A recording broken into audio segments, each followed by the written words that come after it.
The sash jammer can be used on both windows and doors, and the fitting process is very similar for both. First, determine the fitting position for the product.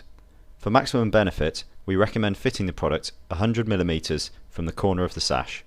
Once you have decided on the fitting position, drill 2 pilot holes using a 3mm drill bit. If your window and door includes metal reinforcing within the profile, then you can fit the sash jammer straight onto the window profile.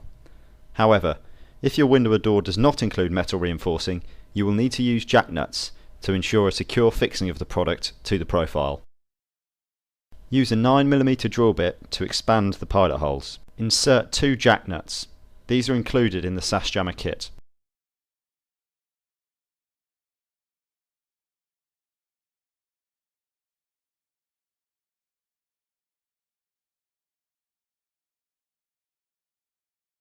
Tap the jack nuts into place using a plastic or rubber mallet.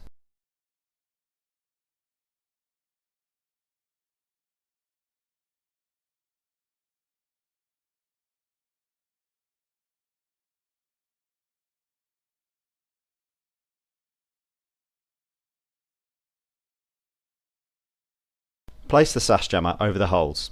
Make sure that the raised part of the base plate is at the top of the sash jammer.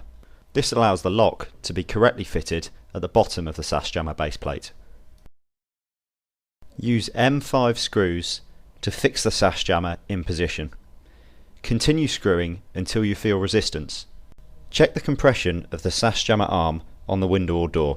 If the sash jammer arm cannot rotate across onto the top of the window or door, remove the sash jammer and add packers below the base plate to provide extra height. If compression is OK, continue to screw the sash jammer into position, applying enough force for the jack nut to spread within the profile.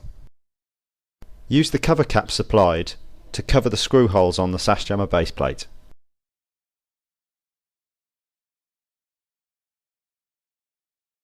If desired, fit the sash jammer lock to the bottom of the sash jammer base plate.